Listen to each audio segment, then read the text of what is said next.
Well, good morning again. Feel free to have a seat if you'd like to sit. If you would like to stand, that's okay too. But we're going to commence with the speaking part of our event today. Welcome. Hi, I'm Laura Douglas, president of Bristol Community College, and I have the great pleasure of honoring you and welcoming you here today at the National Offshore Wind Institute, otherwise known as the NOWI. So I want you to imagine that this building will become a world-class training center that prepares workers for challenging and dynamic environments, an essential link to support the offshore wind industry covering a wide variety of needs, safety, technical skills, and so much more. In front of me will be the practical training section with a deep water training pool for sea survival and crew transfer, simulating real-world environments mixed with theory and classroom work. Delegates will learn through practical experiences such as scaling a turbine, learning how to transport equipment, and even rescuing colleagues while hanging from harnesses. Bristol's NOWI has partnered with Maersk Training to provide a one-stop shop for its workforce certifications and customized programs, including Global Wind Organization or GWO training, such as basic safety, blade repair, technical skills in mechanical, hydraulics, and electrical areas, and other required and needed programs. The offshore wind industry is poised to create thousands of job opportunities across a wide range of industries, and it is critical to develop a local workforce and infrastructure to support the industry. The NOWI will provide a critical part of the offshore wind sector's infrastructure and Bristol's associate degree program in wind technology and its certificate program in offshore wind power technician. We are going to help to ensure Massachusetts will be competitive and support this industry in its supply chain to grow right here in the Commonwealth of Massachusetts. We're grateful for the support that we have today and that we have received from all of you to secure our region's future. I would like to recognize our leaders who have taken the time out of their busy schedules to be with us today and to tour this great new facility and to be a part of a very exciting announcement. Our visionary leaders of the Board of Trustees and Foundation who are passionate about the mission of the college and great supporters of economic development for the region. And they are Chair of the Bristol Community College Board of Trustees, Joan Medeiros,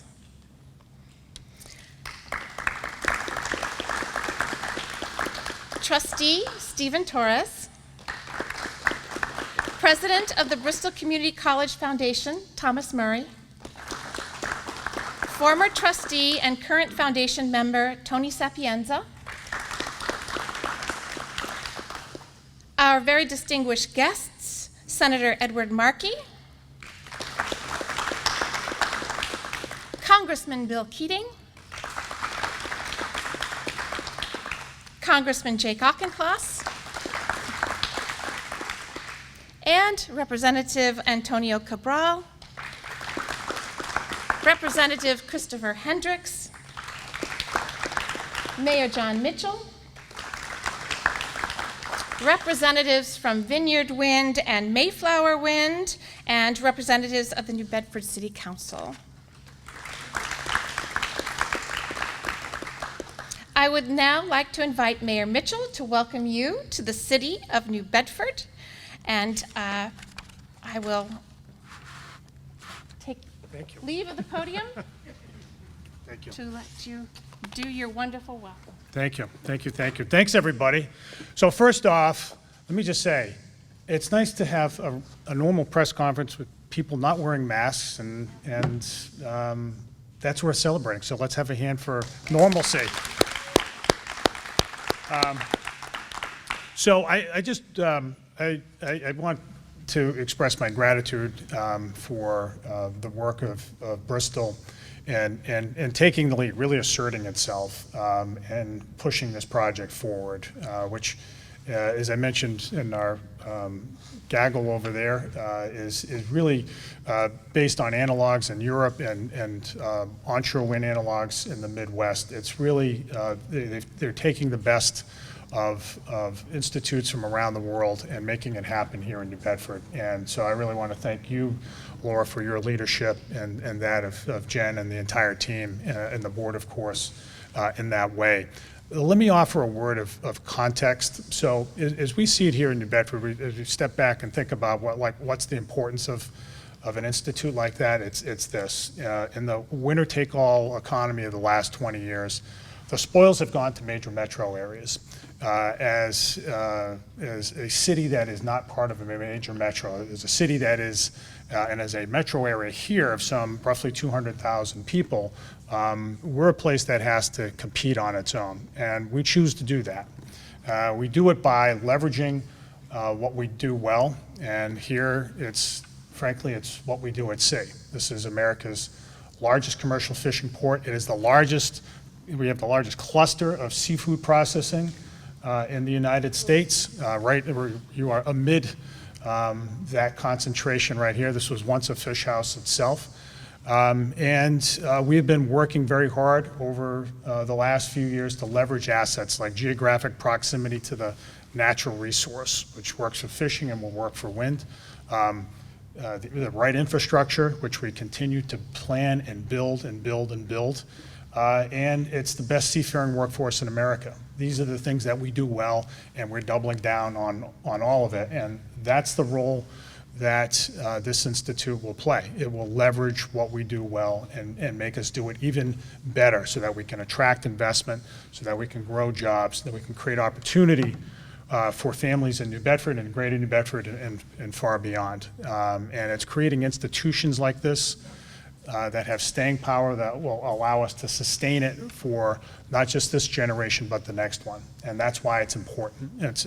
And so here we are at a moment where we've got to put together the funding, of course. That's a big part of the equation. We've had tremendous support from our state delegation and our federal delegation to help figure out how to make that happen. Those conversations will continue. Of course, as time goes on in the context of things like infrastructure bills and other things. But it's all a way of creating opportunity for everybody, right, regardless of background. Equity is important here in New Bedford. We are situated in a part of the waterfront that's in close proximity to very diverse neighborhoods, and we want to make sure that the opportunity emanates outward from here. Evenly to everybody, and I know that's something that Bristol is steadfastly committed to, and we are prepared to work hand in hand with them along the way, as well as the work of our congressional delegation. Senator Markey, I will say, has been a proponent of helping us leverage what we do well here on the waterfront. We're about 100 yards away from a project that he was instrumental in helping fund that will create more opportunity, the North Terminal Extension, which is just right over there. Congressman Keating, as well as Congressman Auchincloss, both of whom have been all over the idea that New Bedford, as we profess, can be the best at all of these things, and that's what we're all trying to do together. So I really want to thank all of you for your support along the way, and I want to call up Senator Markey to say a few words about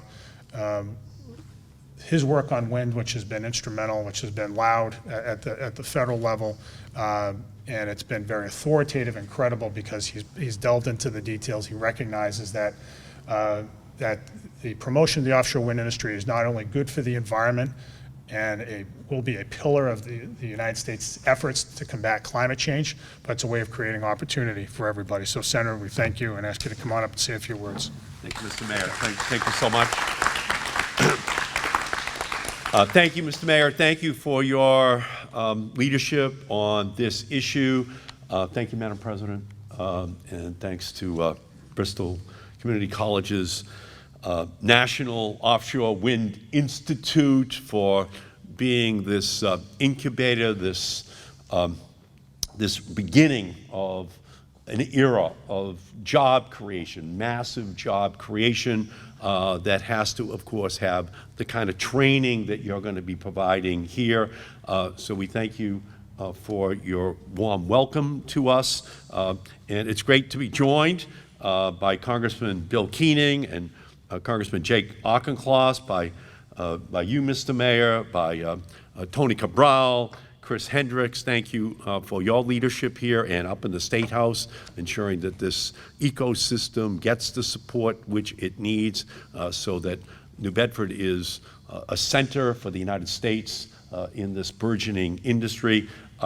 Thank you to the representatives from Vineyard Wind and from Mayflower Wind for being here, and to Joan and Stephen and Thomas and Tony, thank you all so much for all the work that you do here at Bristol Community College to make sure that this institution serves this community on a daily, weekly, yearly basis.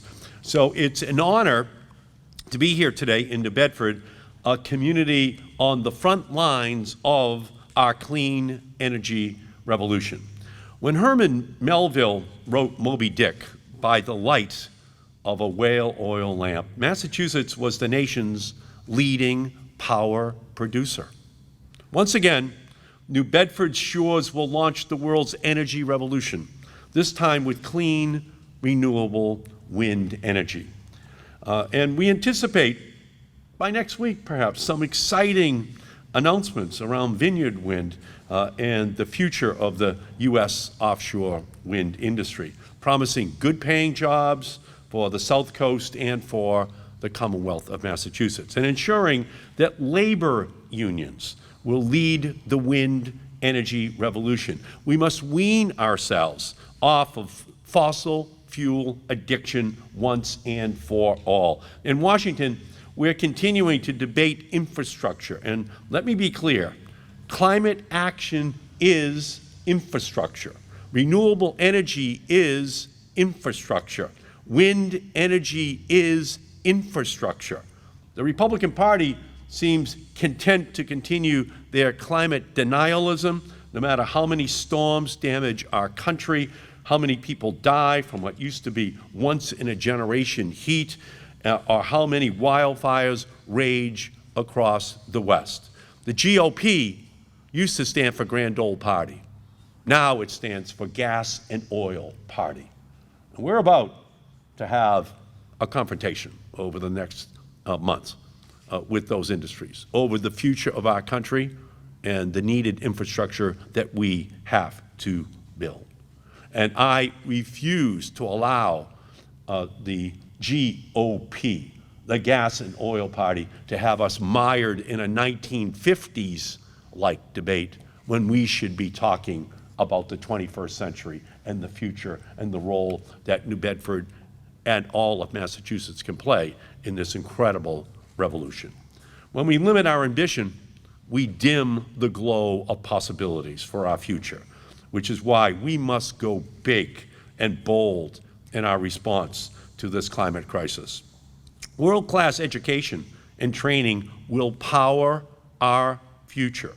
And that's why I am so pleased to be here at Bristol Community College's National Offshore Wind Institute. This institute is the future, an evolving and powerful force here on the South Coast. For more than 50 years, Bristol has been educating students, building our workforce and training leaders on the South Coast.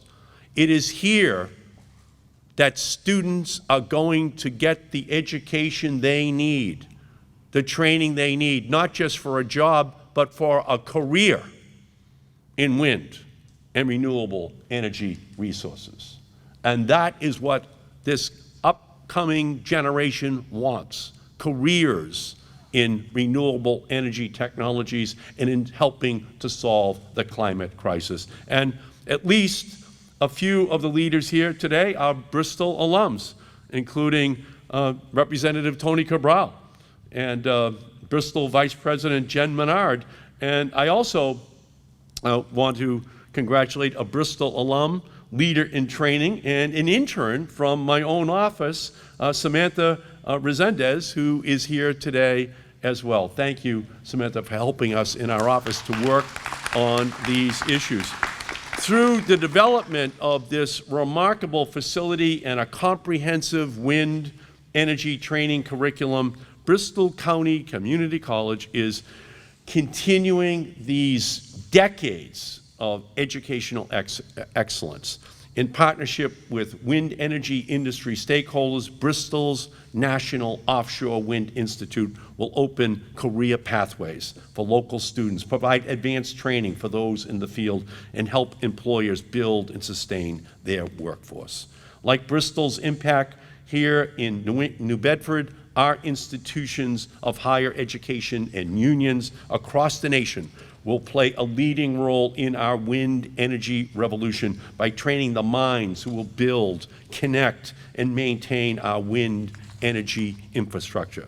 That's why I'm planning to reintroduce the Offshore Wind Jobs and Opportunity Act. And that legislation would address the workforce needs of the offshore wind industry and provide grants to support the training of new and incumbent workers. First, that bill would direct the federal government to engage with stakeholders such as labor organizations, companies, institutions of higher education, and state and local governments to identify workforce gaps in the offshore wind industry.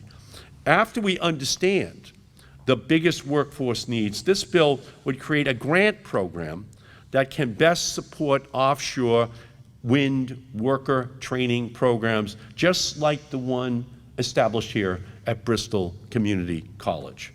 The Offshore Wind Jobs and Opportunity Act would be invaluable to efforts like the one we celebrate today as our institutions work to train the thousands of workers needed to meet President Biden's goal of deploying 30,000 megawatts of offshore wind in our country by the year 2030.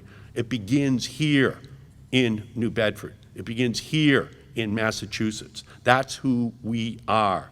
The offshore wind workforce will power our electric grid, charge up our local communities, jumpstart our clean and climate-safe economy. So we thank you so much again to Bristol Community College. We know the commitment that you have to diversity. We know the commitment you have to equity. We know that you want to ensure that there is a full participation of all communities of color in this incredible job creation revolution that is taking place and being led from here. And we appreciate the incredible leadership which are showing on these issues, and we have to make sure that all of the funding which we provide from the federal government as well is tied to that goal of inclusivity. We can save all of creation by engaging in massive job creation, by engaging in union job creation, but we have to make sure that every community is included.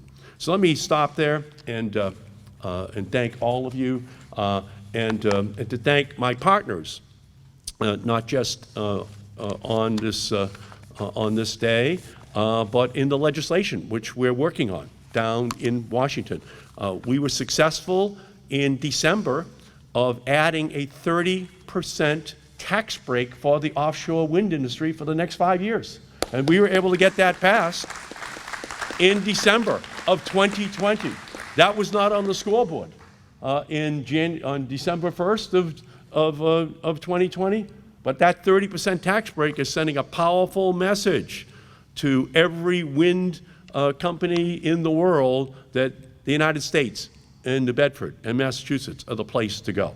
And so we're going to work to extend that tax break to make it even longer in the deliberations which are about to unfold over the next 5 weeks down in Washington. And in partnership with that almost guaranteed incentive to build, we're going to need training. And that's why we're here. And that's why my great partner, Bill Keating, is here, a great leader on this issue, partnering with Congressman Auchincloss as well, so that we get the legislation passed that makes it possible for New Bedford to be this great leader. I give you my great partner and friend, Bill Keating. Well, thank you, Senator, and welcome all. Madam President and your board, congratulations on the work you're doing here. It's really a game changer. Mayor Mitchell, who's been steadfast and relentless in his support of offshore wind. It's a day I think we'll look back on today where New Bedford, it's noted for so many different things, regionally, nationally, will also be well-known internationally as a center for the work we're doing here. And that'll be New Bedford, Fall River, our South Coast, and the region beyond will all be parts with that. Senator Markey, who I would say is the Paul Revere in Congress, who's for over 3 decades spreading the warning to all of us of the existential threat of climate change in the environment, and is truly looked upon as the environmental member of the Senate. He was in the Congress and continues that work and with great passion, as we all know. So thank you for what you're doing. You know, I'm thinking back, I've been working on these issues for over a decade. It's been a primary area of a concern. And today brings forth so many aspects of what my focus has been on that. And it's a focus that deals with the international side and how important that is to get us going here. A few years ago, I was in Europe and we had a meeting while we were there at a conference with the CEOs, the biggest companies in Europe. And a lot of them that were attracted to go to that meeting were countries that wanted to invest, companies rather, that wanted to invest in wind. And so at the course of the meeting, I asked them, I said, what would be the greatest incentive we could do to provide greater investment and get this industry going in the United States to a far greater extent? Is it the tax structure? Is it the regulations? Is it the uncertainty in getting capital because of Cape Wind and other things that came before where that uncertainty unfortunately hurt investment? And to a person, they said, well, those things are important, but that's not the reason we're not investing more in the United States and in offshore wind.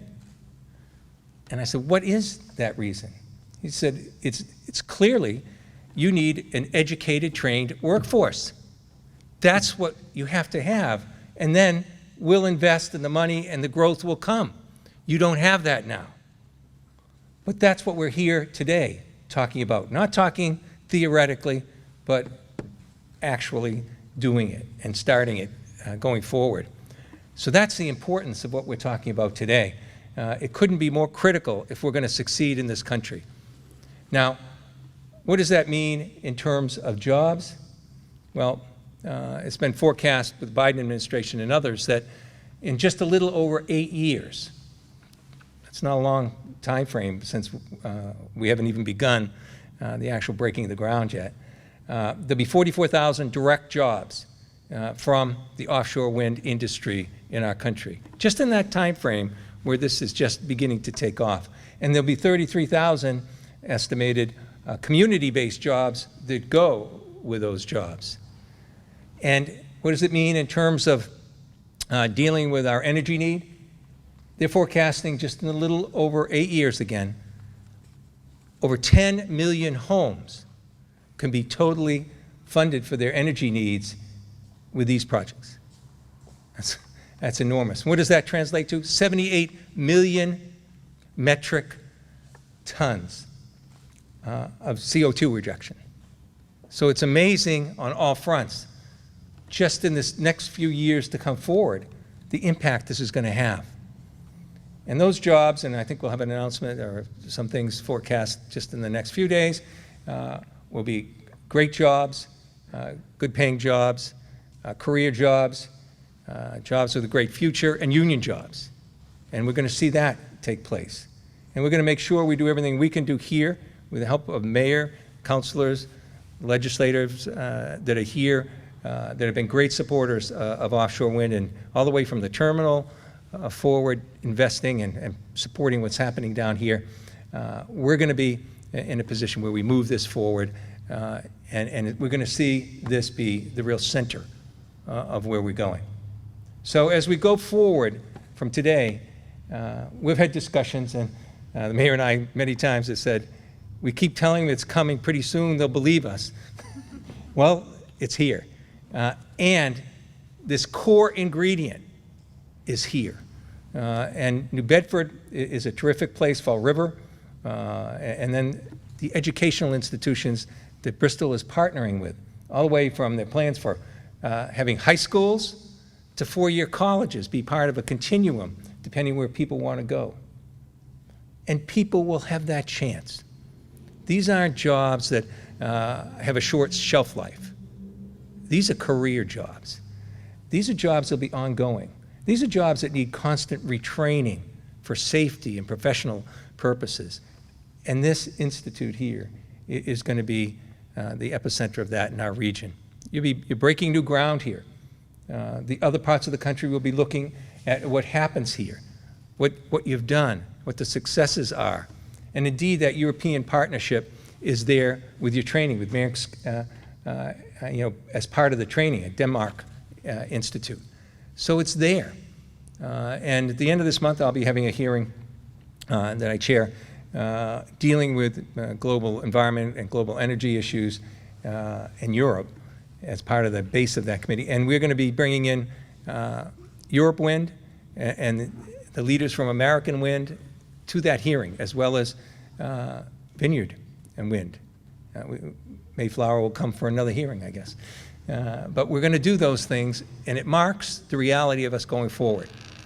We're partners, Senator Markey, Representative Auchincloss, myself, in trying to provide the resources to help build this. And now, with a real foundation being laid here, you're going to make our job easier, I think, although there's nothing easy in this Congress. But we're all working together to try and get funding for training, for construction. It may not be all in one package because that's hard to navigate through our system, but we're going to be persistent in dealing with it.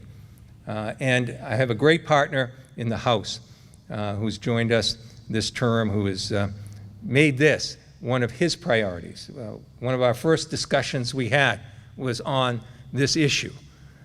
He's joined with me in the complementary legislation on the House side that Senator Markey talked about in terms of offshore wind, something we advanced last year, and we hope to advance in both branches this year and get done.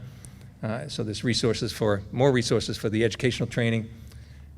And he's been someone that understands the significance in so many ways to our region in giving people, not just young people, but people going through life change, retraining because of job displacement, people from all communities, all backgrounds, gender, race, just making sure that we have a good, solid diversification here to give people their chance at the American dream. So I'm reminded of the movie Field of Dreams when I look at today and what we're doing and what these CEOs in Europe told me we had to do in the US to be successful. We're building it. We're building that foundation with this plan. And the quote that we all know from that movie is this: build it and they will come. Well, the capital investment will come, the local jobs will come, and a cleaner environment will come. So I'd like to introduce my colleague. We share Fall River together. We share our priorities in this together. And someone who really, trust me, made this one of his biggest priorities in his first congressional year. Representative Jake Auchincloss.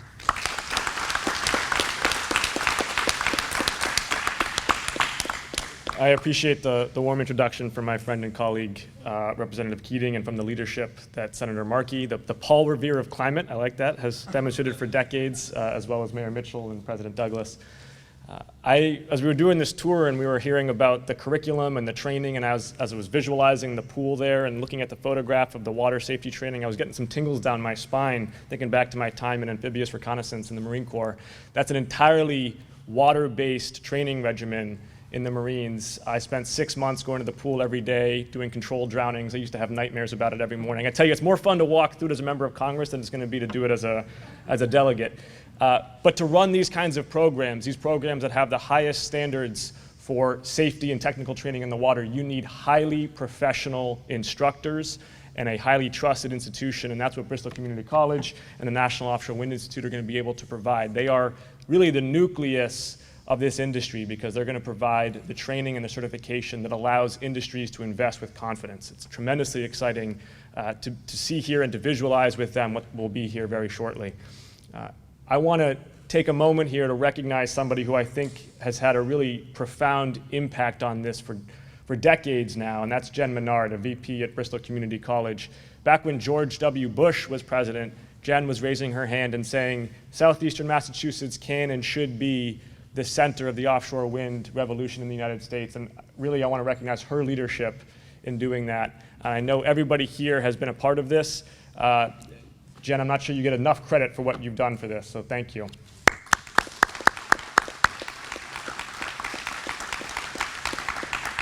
This is going to be a generational investment and a generational hub in clean energy and an economic development for Southeastern Massachusetts. And I, along with my partners in federal, state, and local government, as well as in education and nonprofit, am committed to continuing to provide the financial support, of course, but also the political support to make this a hub in Massachusetts going forward for a clean energy revolution. Thank you.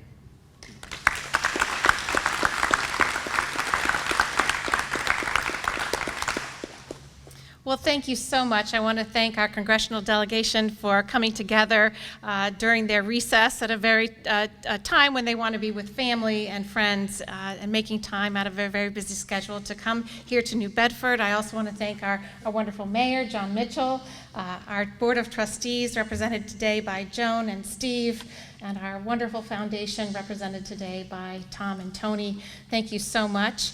And this concludes our formal program, but if you'd like to stay around and ask some questions, we'll be here for a little bit. And for those of you who are still not convinced, offshore wind is real. It is very, very real.